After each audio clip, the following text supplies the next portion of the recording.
buenas amigos, amigas, bienvenidos un programa más a Solas con la Vida, tu programa de desarrollo personal dentro del ámbito del coaching de vida, del coaching integral. Estamos muy felices de la acogida que estamos teniendo programa tras programa.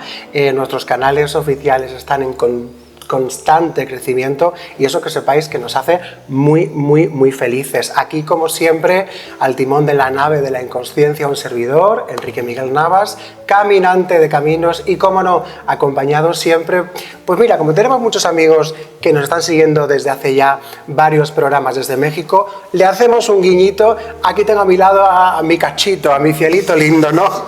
Como dice las rancheras. Muy buenas, querido Juanan. Muy buenas, ¿cómo estás? Pues nada, yo encantado porque estamos creciendo a nivel personal y en personas, así que como chapulín colorado que puedo ser tu fiel escudero, pues no contaban con nuestra astucia. Oye, se nos va a acabar el repertorio de parejas, pero bueno, ya iremos sacando cosas. Lo importante es que estamos juntos en esto, que estamos muy felices y vamos a comenzar hablando, encaminando por la vida, con una cosa que nos preguntaban algunos amigos y que yo creo que es muy importante, que es colocarle al programa, con el sentimiento de culpa. Comenzamos con Caminando por la Vida.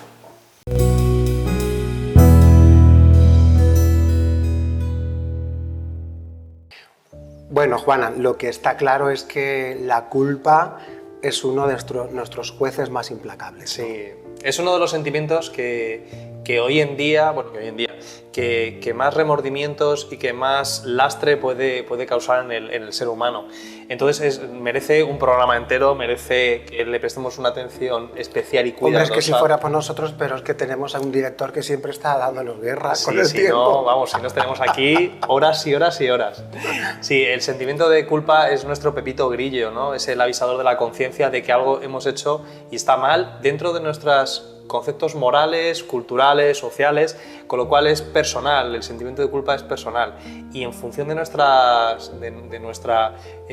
cultura, de nuestra educación, va a hacernos sentir a todos un remordimiento de no haber hecho las cosas bien, con lo cual está muy asociado con el sentimiento de vergüenza, con el sentimiento de autoconcepto que tengo de mí mismo, con la autoestima, con lo cual cuando no somos válidos según nuestra propia culpa, nos corrige y nos dice que algo que estamos haciéndolo mal. Con lo cual, si es un avisador, puede ser perfecto, puede estar bien, pero cuando tenemos un exceso de culpa o nos sometemos a un exceso de exigencia o tenemos una cultura muy cerrada, nos hace que tengamos más remordimientos de lo que tú estabas diciendo antes, de que fuera válido. Entonces nos convierte en personas como de segunda categoría, nos hace estar un peldaño por debajo. Porque al final la culpa, estamos dejando claro que es una sensación o un sentimiento que siempre va acompañado de otros, ¿no? Yo aquí tengo algunos términos apuntados que tú ya has dado a pie a ello. Por ejemplo, autoestima, perfeccionismo, rumiación, falta de confianza, autocensura, miedo, asertividad, regulación emocional. Es decir, todo esto tiene que ver con la culpa, ¿verdad? Todo tiene que ver y sobre todo tú piensa en un trinomio, ¿no? Piensa en ley, en juez y en sentencia. La ley está marcada por el concepto social donde hayamos vivido. El juez somos nosotros mismos y la sentencia somos también sentenciadores. Con lo cual, si somos los peores enemigos, si tenemos una conciencia demasiado alta y demasiado perfeccionista. Piensa que si fuéramos siempre tan ideales, no podríamos salir por el miedo a equivocarnos, por el miedo a fallar. El fallo es humano y el ser seres que estamos evolucionando y que tenemos que aprender día a día, nos tiene que permitir mejorar. Entonces, uno de los grandísimos enemigos es el miedo al error y el que pasa mucho en nuestra cultura, por lo menos en España, pasa mucho la cultura del error. Tenemos miedo a equivocarnos y no nos lanzamos, cosa que en Estados Unidos, por ejemplo, no pasa. Cuanto más errores has tenido, más aprendizaje parece que has tenido. En España, quizá la cultura de la culpa o el miedo a sentirse culpable ha hecho que frenemos mucho esa capacidad que tenemos de desarrollarnos. Porque muchas veces, bueno, antes de empezar a hablar de la historia de la culpa, que me parece muy interesante, tenemos que dejar claro que no es igual culpa que sentimiento de culpa, o culpable con sentimiento de culpa. Ya que hablabas de juicios y de sentencias, una cosa es lo objetivo y otra cosa es lo que yo entiendo que estoy haciendo que a lo mejor ni existe. Exactamente, hombre. Piensa que, salvo la culpa legal o no legal, es si he cumplido con las normas legales, que son las obligatorias por todos, ¿no? Por así decirlo, tú piensas en las normas morales o las normas éticas. Esas son las que son muy subjetivas, entonces esa puede que en ti tenga un peso y en mí tiene otro. Entonces, si hemos tenido, por ejemplo, una educación muy estricta a nivel religioso y yo no la he tenido, a mí lo que te afecte a ti no me afectará a mí. Con lo cual tienes que pensar si a ti que te está afectando esa parte moral o ética, te está limitando o te está haciendo que tengas un peso, un remordimiento o una sensación de no ser suficiente. Eso es horrible, eso no, en el desarrollo infantil o en el desarrollo incluso adulto puede hacer que merme tu capacidad o merma tu autoestima, el autoconcepto que tienes de ti, porque te piensas que no eres válido si siempre te sientes culpable. Entonces tienes que empezar a deshacer ese hilo y ver qué creencias hay ahí que te están llamando la atención, porque la culpa funciona de una manera automática en uno. Siempre, al menos en la calle, no digamos que es la información más extendida, hablamos de culpa siempre desde el abanico, el ámbito o el manto de la religión católica, ¿no? Siempre, al menos aquí en Europa, sí, hemos dicho que esa sensación de culpa aparece con la Iglesia católica, pero yo no estoy de acuerdo. Yo creo que la culpa prácticamente aparece desde el momento en el que se establecen unas normas. Las normas, ¿no?, sociales, sí, estamos influenciados por la religión católica, pero la culpa ha existido desde que hay sociedades, es el moralizador, es el que te dice si estás cumpliendo. O sea, la culpa tiene una función positiva y una función extralimitada, que es la parte negativa de la que queremos desgranar. Cuando a ti tú has aceptado unas normas sociales y tú las incumples, ese sentimiento de culpa, de conciencia, de Pepito Grillo, de que te está hablando de que algo conscientemente has hecho mal, corrige. Hay una parte que no corrige, que se excede, entonces es la parte negativa que la que queremos hablar y queremos desgranar y decir, oye, ¿qué hacemos con esto cuando me siento culpable por ser feliz, por ejemplo? O me siento culpable por, aunque nos adelantemos, por masturbarme. Claro, es que al final una cosa es tener cierta precaución, cierto estado de alerta ante las cosas por no querer equivocarnos, o no, más que equivocarnos, que es natural, intentar no hacer daño a nadie, ¿no? Pero yo creo que cuando la culpa se vive en pasado, se vive en presente y se vive en futuro, yo creo que nos paraliza totalmente y ahí habría que empezar a hablar de otro tipo de cosas, ¿no? Sí, ahí incluso... claro, ahí tienes que empezar a desgranar si la ley que tú has aceptado, esa norma que has aceptada por ti, es válida, o era válida cuando eras niño y ahora no es válida cuando eres adulto, o aquellas normas que por la propia vida vas deshaciendo de tu vida, ¿no? Porque, perdona, estábamos hablando de cosas cotidianas. Es decir, cuando hablamos de sentimiento de culpa, por supuesto no estamos hablando de que es que mi creencia es que no toque matar a nadie. Por supuesto no estamos hablando de eso. Estamos hablando de cosas muy cotidianas, más éticas, de más nuestro día a día. Tú piensas en las playas de los años 70 o las playas de hoy en día, cuando la gente iba con el pudor de estar en una playa, por ejemplo, públicamente, ahora que la gente hace topless o se desnuda. Claro, ha habido gente que no ha tenido ningún tipo de culpa y otros que se sentían culpables a la hora de enseñar su cuerpo. Entonces, esa culpabilidad ha ido evolucionando externamente e internamente, porque mucha gente que todavía le sigue dando pudor. ¿Es malo, es bueno, es moralizador? Bueno, puede ser moral, pero si esa persona la está frenando a algo que quiera hacerlo y por culpa no lo hace, ahí tendría que empezar a mirarlo. El que esté feliz y esté contento con su conciencia, nadie tiene que decirle nada, por supuesto. Es cuando está el choque incoherente entre lo que quieres y lo que te sientes culpable porque piensas que algo no está bien. Ese es el que te hace daño, ese que genera en ti un remordimiento como si estuvieras haciendo algo mal y no estás haciendo nada malo. Claro, y generalmente la culpa, casi en su totalidad, viene dada por todo el sistema de creencias que uno ha bebido, ha parido, ha nacido. Su cultura, claro, su sociedad. Al final es importantísimo los padres que has tenido, el colegio en el que has estado, el ámbito, la ciudad, la localidad, la religión, todo eso al final es lo que te hace tener un tipo de culpa o de otra. Claro, ¿no? Y luego piensa que en nuestra sociedad hay mucha gente que se aprovecha de eso, incluso nuestros padres de manera inconsciente, y utilizan el chantaje emocional, el culpabilizador emocional. Ese que te dice, pero ¿no te das cuenta que me estás haciendo mal? Y entonces yo hago un acto que no tiene por qué ser malo, pero el chantajista lo utiliza para que tú te sientas culpable. Entonces, ese tipo de esquemas y de estrategias hay que romperlas cuanto antes.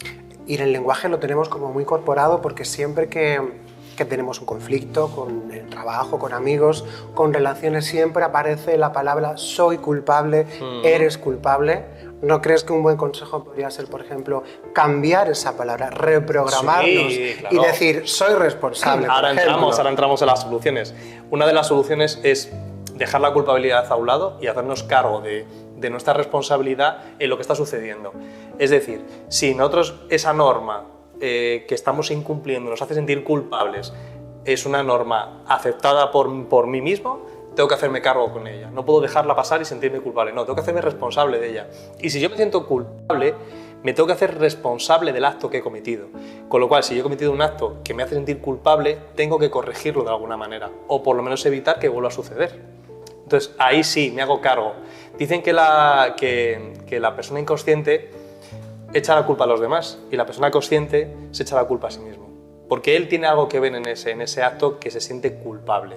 Entonces, vamos a cambiar como estrategia, hacernos responsables. Si algo me hace sentir culpable, yo soy el responsable de cambiarlo. Si he cometido un fallo a otra persona, le he mentido, le he dicho una cosa cuando lo que sea, tengo que hacerme cargo de ello y pedir perdón, sentirme cada vez más humano y darme cuenta que no soy perfecto y que tengo que evolucionar. Eso hacerse cargo, eso es hacerse responsable realmente. Claro, porque nosotros no estamos proponiendo que la gente vaya por ahí como Pedro por su casa. No. Que no sé quién es Pedro, pero siempre nos acordamos de él.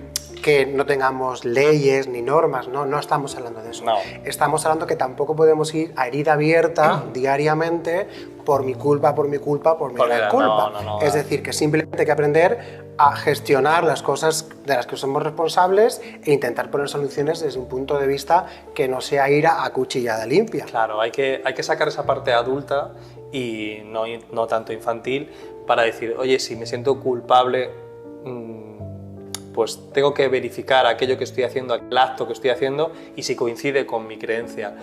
Cuando hay coherencia es muy raro que haya sentimiento o remordimiento o culpabilidad, porque cuando uno hace lo posible y aún así pues comete un error o falla, no hay culpabilidad ninguna, he hecho lo posible, entonces me hago cargo y luego la vida pues me podrá dar la razón o me la podrá quitar.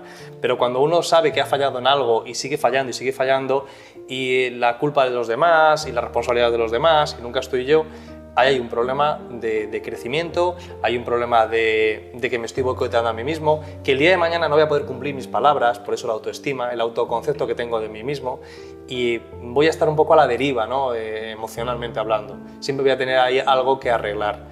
Con lo cual, aquí en este espacio lo que proponemos muchas veces, proponemos siempre es enfrentar las cosas que nos suceden y lo que nos sucede por dentro.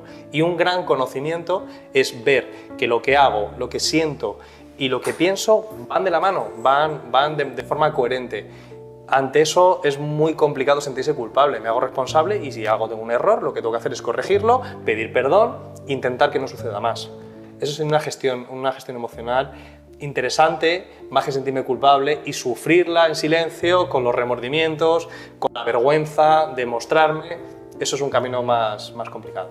Bueno, pues con este consejo maravilloso que nos da Juanan nos quedamos, que es coger las riendas de nuestro barco, coger nuestros zapatos y empezar a caminar gestionándolo desde la responsabilidad y dejando un poco la culpa aparte que tanto daño nos ha hecho durante tantos siglos. No hablamos de no asumir responsabilidades, sino todo lo contrario, de asumirlas, pero no desde la culpa, sino desde asumiendo un conocimiento personal de las circunstancias. Me ha encantado ese tema, hablaríamos mucho más, pero ya está diciendo el director.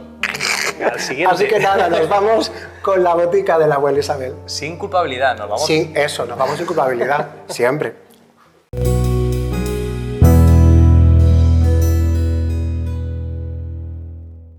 La miel es un alimento natural producido por las abejas a partir del néctar de las flores. Además de su sabor dulce y agradable, la miel tiene una variedad de propiedades beneficiosas para la salud. Aquí te detallo algunas de sus propiedades más destacadas. Propiedades nutricionales, calorías y carbohidratos. La miel es una fuente concentrada de energía. Contiene principalmente glucosa y fructosa, lo que la hace una buena fuente de carbohidratos simples. Vitaminas y minerales.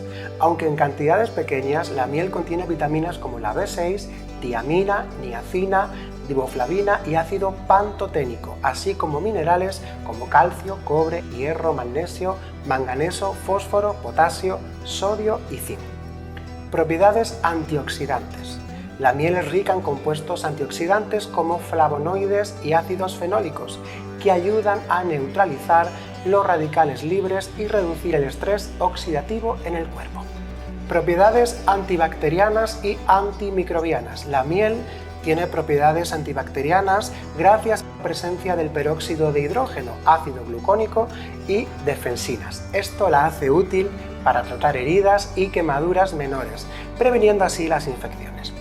Propiedades antiinflamatorias. Los compuestos antioxidantes y otros componentes de la miel contribuyen a sus propiedades antiinflamatorias que pueden ayudar a reducir la inflamación en el cuerpo.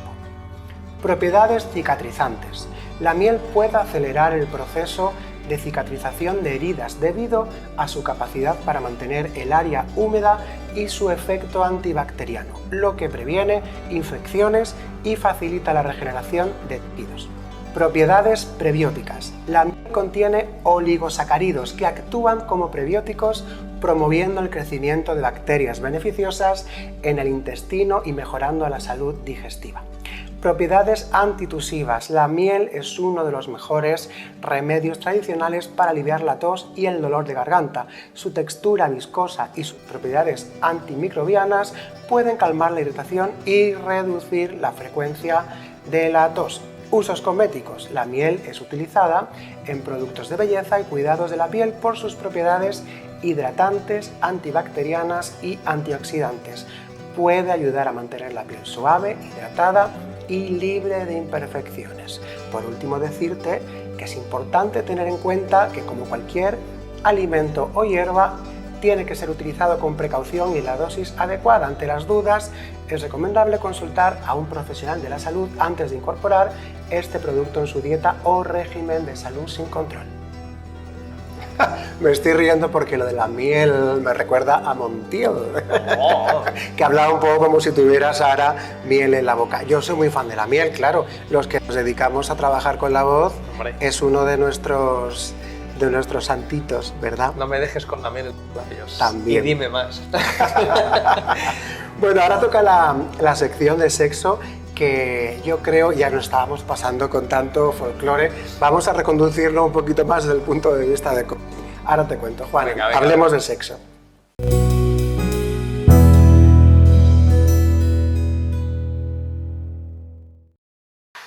Pues sí, amigos, hoy hablamos de la importancia de la educación integral en la sexualidad de nuestros jóvenes. Esto ya es un poco como más, ¿verdad? Esto es un poquito más, sí. Ahora, a lo mejor toca ponerse serios en el tema de sexualidad. No, hombre, no. Un poquito, ¿vale? Un poquito, venga. A ver, los datos que se están utilizando hoy en día, vemos que se están aumentando los delitos sexuales, vemos que se están aumentando todo el tema de acceso a la pornografía, acceso a muchos contenidos con alta carga sexual, en el cual una persona joven me refiero 10, 11, 12 años, que empiezan a coquetear, ¿no?, con la sexualidad, llegan antes al sexo que a la sexualidad.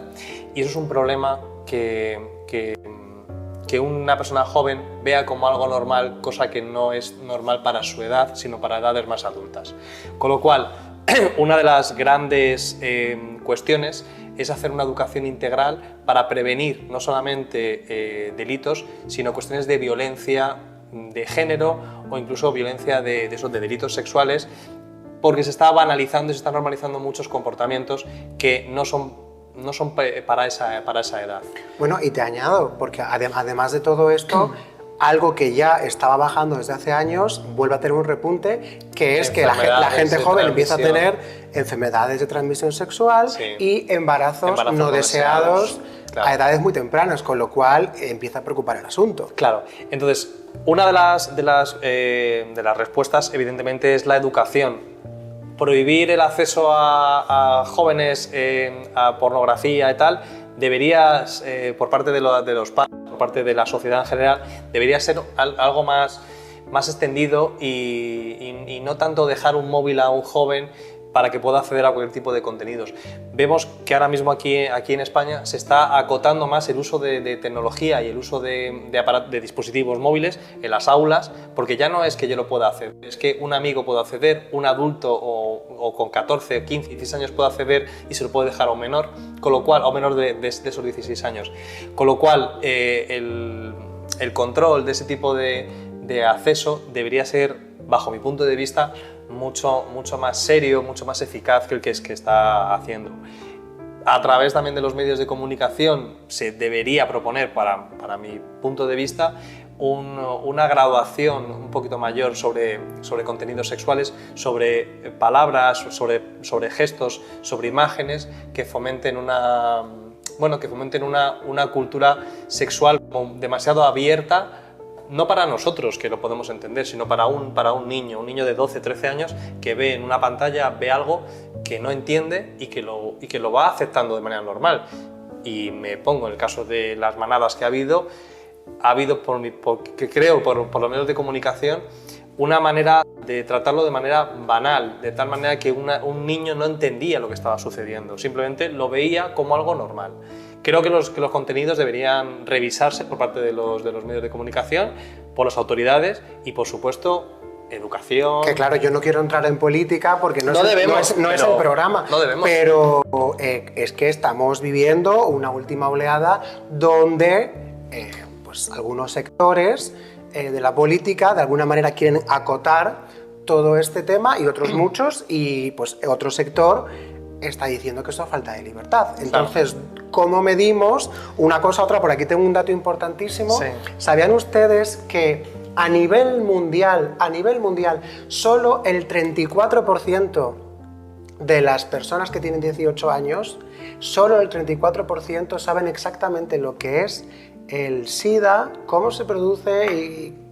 Solo el 34%. Sí. Y además, casualmente, del 34%, casi el 90% es de una población heterosexual. Quiere decir que durante muchísimos años se ha estigmatizado al colectivo LGTBI con esta enfermedad, y resulta que ahora el mayor porcentaje de gente que se contagia de esta enfermedad pues es el heterosexual, precisamente por la falta o por el desapego que estamos teniendo de estos temas, ¿no? Y recordemos que la enfermedad sobre la que más se ha escrito y sobre la que más se ha hecho estudios, yo me acuerdo en mi EGB, en ética, hacíamos trabajos sobre el SIDA, VIH, ese tipo de cosas que en ese momento sí mataba a personas. Hoy en día, gracias a Dios, no mata, pero en esos momentos moría muchísima gente.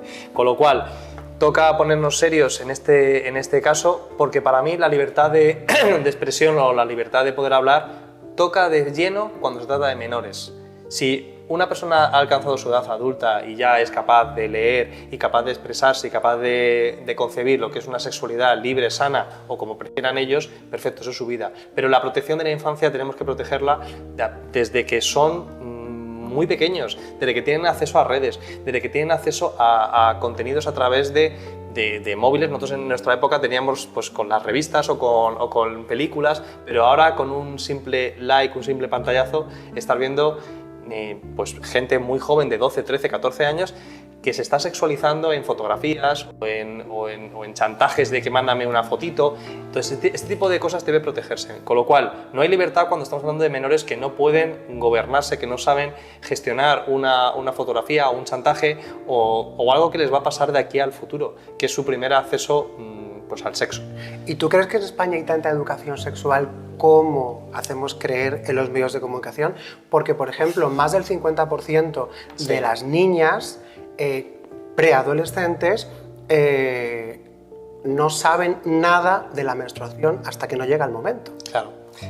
Yo creo, es demasiado. Es demasiado, pero está ocurriendo en España. Es muchísimo. Creo que hemos tenido una evolución muy rápida a ese acceso a Internet o a esa permisibilidad por parte de sectores o de padres o de la sociedad en su conjunto que están permitiendo que que se acorten mucho los plazos. Entonces, una niña con 12 años o con 13, 14, que es cuando le llega su primera menstruación, ¿no? De los 11 a los 14, que no sepa lo que le está pasando, hay un fallo en el sistema, ya sea de familia, ya sea educativo, ya sea por parte de que en una sociedad con tantos medios que tenemos, con tanta información, que estemos en cuotas tan bajas de estudios serios, en el que se vea cómo hay falta de educación, falta de conocimiento de lo que te puede llegar a pasar, de lo que sucede si tienes una relación sexual primera, segunda. Me refiero que creo que estamos muy bajos en educación sexual y mucha banalización sexual, con lo cual se juntan dos tendencias que las pagaremos en los siguientes Pues años. amigos, 2 mensajes claros. Uno, a los que son padres y madres, por favor, eduquen a sus hijos desde la libertad y la información, que no hay ningún tipo de problema, que no pasa nada. Y segundo, a los directivos de las grandes cadenas generalistas, no vendría nada mal que de nuevo una sección como esta tuviera un programa Hablemos de Sexo. Un poco de control, sí. Hablemos de sexo. Pues seguimos con nuestra siguiente sección, que es nuestra vida trascendental.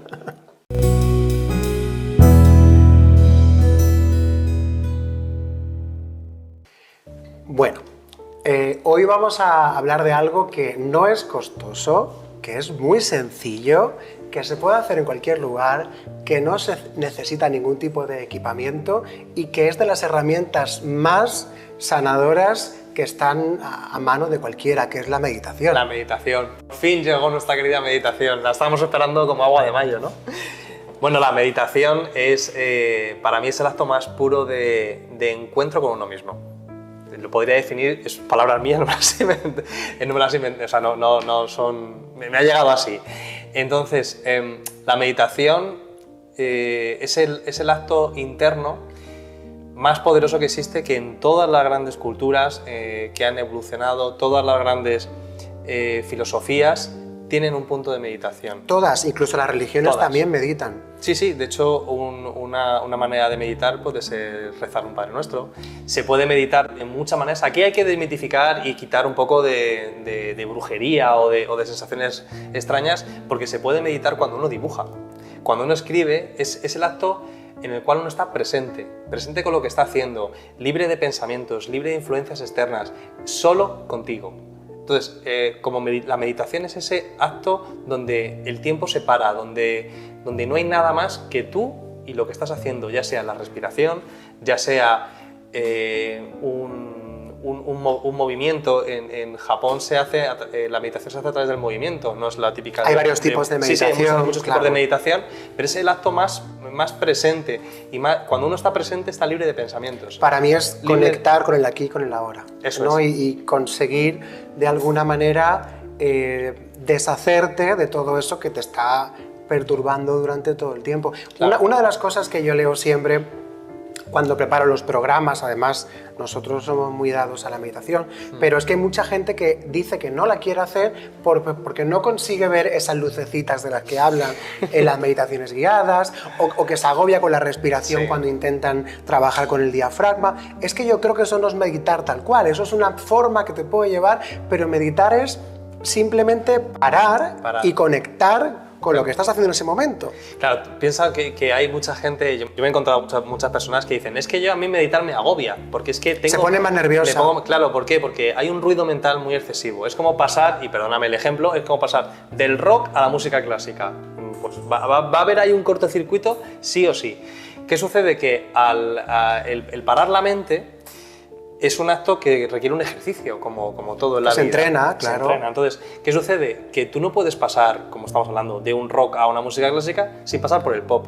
Una persona que está todo el rato pensando, un acto que le choca es decir, deja de pensar, escucha el silencio, pues la acabas de volver loca, aunque el fin sea ese. Y sobre todo cuando hay mucha gente que le tiene tanto miedo al silencio. Claro, es que el silencio, al final, Otro melón, vaya por Dios. ¿Qué hay detrás del silencio? Pues uno mismo. Sí, hay un espacio que... La meditación lo que consigue es un espacio de paz, un espacio de seguridad, un espacio donde tu pensamiento se ha apartado y es una especie como de presueño, ¿no? Es importante saber que es un momento donde uno siente el cuerpo, siente su alma, puede llegar a sentir colores, puede llegar a notar sensaciones de tranquilidad, de que tu mente vuela, que tu mente está en otro sitio. Y eso hay que acostumbrarse a ello. Pero lo que tú bien has dicho antes es estar aquí, en la hora. Uno mientras está pintando, mientras está escribiendo, mientras está haciendo un pastel, puede estar meditando, porque puedo estar liado con las manos haciendo una masa. Te estás centrando solo en eso. Solo en ese caso. Bueno, el mindfulness parte también de eso. todo Sí, el mindfulness es esa mente limpia, ¿no? Cuando tú haces ese tipo de acto, ya se puede llamar meditativo porque estás dejando el pensamiento a un lado y solo centrado en lo que estás haciendo. Eso ya sería una especie como de meditación eterna, porque en ese momento no hay tiempo para ti, no hay más pensamientos, no hay influencias, es libre de influencias, es estar con lo que está haciendo. Entonces, creo que es un acto de reconocimiento total. De esta que estás hablando es la meditación de atención plena, ¿no? Sí. Pero hay otras más sencillas, por si ustedes quieren anotar, que la más sencilla seguramente sería la meditación guiada, ¿no? Porque tienes una voz que te va ayudando o que te va poniendo en las distintas fases, en los distintos focos, aunque hay mucha gente que precisamente se agobia con esa voz, sí, porque parece que te está obligando a que tienes que hacer en cada momento lo que te dice y no siempre uno está a ese tiempo, pero como dice Juanan, hay que darse tiempo, hay que ponerlo en práctica. Y a mí la que más me gusta, pero es verdad que quizás sea las más complejas, es la meditación con mantra. A mí me gusta muchísimo. Hay que hacer un programa de meditación. Hay que hacer un programa de meditación. Me encantaría explicaros cómo se medita, qué pasos hay que seguir, en qué lugares podemos estar cómodos, y sentados y tumbados, pero para eso hay formaciones eternas, sí, no, está claro. Así que sí que deberíamos hacer en cuanto podamos. Una meditación guiada. Vamos a hacer meditaciones guiadas y vamos a explicar a la gente paso a paso, sí, una de las muchas formas que podemos meditar. De hecho, yo creo que es el mejor acercamiento que hay. Una meditación guiada es un acercamiento para aquellas personas. Luego puedes cogerle el gustillo y ser un experto y seguir una meditación guiada, pero es un acercamiento porque aunque la voz te vaya indicando los pasos, te deja muchos espacios para poder llegar tú solo y ir sintiendo cosas que solo se sienten desde dentro. Con lo cual, cualquier forma que a uno le encaje, cogerla, porque esa es la buena para vosotros. Nosotros estamos, como saben ustedes, prácticamente acabamos de empezar con el programa. Nuestro canal no para de crecer, creamos contenido prácticamente semanal, pero el tiempo es el que es. Ya hemos hablado que no pasa de este verano sin que, además de los audiolibros que estamos enviando, los programas, los consejos, la botica de la abuela, vamos a incluir meditaciones porque es una de las herramientas básicas para el autoconocimiento. Sí. De eso no cabe duda. No, vamos. Cualquier religión, cualquier camino trascendental comienza y termina en la meditación.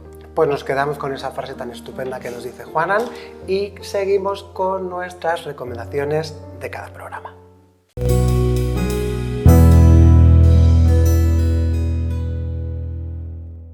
Bueno, Juanan, hoy el libro es que, primero que he hablado de lo que hemos hablado antes, claro, ahora nos vas a contar, sí, y segundo que es que el título viene aquí al pelo, el gran libro, porque para mí lo ha sido, De Ramiro Calle, que Ramiro Calle, yo tuve la suerte de conocerle en unas jornadas de coaching, inteligencia emocional. Estaba un poquito malito en aquel entonces, pero transmitía una paz, una tranquilidad, una persona que es de las pioneras en traer el yoga, la meditación a España, y es sus viajes, su conocimiento, el saber lo que hay en India, ¿no? donde él aprendió, traerlo a Occidente, que en esos momentos la gente no sabía de lo que estaba hablando. Es un pionero, es uno de los grandes, y es de las personas que para mí ha sido un referente también en el ámbito de la meditación, el yoga, porque te enseña a llegar a ese punto tan mágico que es la meditación, que es esa mente en blanco, es ese mindfulness, como lo llaman, como lo queréis llamar. Él te explica los pasos, te explica lo que vas a sentir, los beneficios que trae para una persona el meditar, no solamente a nivel físico, sino también a nivel mental, la claridad, la serenidad que te transmite la meditación, con lo cual es la recomendación de la semana. Yo te he de decir que cuando este libro llegó a mí, para mí la meditación era poco más que sentarme, relajarme, respirar y poco más. Y gracias a este libro, que además es maravilloso que hay grandes referentes de habla hispana, que no todo está en Estados Unidos, que hay referentes tanto en España como en América Latina que están dando vía libre a todo el tema del coaching y el autoconocimiento, pero es que a mí me enseñó a meditar de verdad. O sea, este fue uno de mis libros que a mí me enseñó, así que se lo recomendamos a todos los por amigos, supuesto. ¿no? Nada, el gran libro de la meditación, Ramiro Calle, español. Sí, pionero en nuestra cultura, uniendo varias culturas para mí en el gran descubrimiento que es la meditación. Bueno amigos, pues nos vamos a despedir con esta pequeña reflexión hablando de la meditación. Aunque pueda parecer lo contrario, meditar no es alejarse del mundo, sino conectarse a él de un modo más pleno, más relajado, más centrado. Es acercarse a nuestro propio mundo para poder entenderlo y liberarnos de aquello que precisamente pues, no nos guste o nos pueda hacernos sentir mal, ¿no? Y ser más efectivos en nuestro día desde una actividad más plena, más consciente y más relajada. Precisamente por eso la meditación está tan conectada a evitar el estrés, la ansiedad, la depresión, etc. Por eso, practiquen ustedes diariamente la meditación, porque será una de las formas más rápidas, sencillas y baratas para conectar con uno mismo, para conectar a solas con la vida. Bueno, Juan, como todos los programas, muchísimas gracias por tu compañía, por tu sabiduría. Namaste. Y me ha encantado el programa de hoy porque ha sido cantidad de contenido de alto valor. Así que, amigos, Juan y un servidor, nos despedimos. Hasta el programa que viene. Muchísimas gracias. A solas con la vida.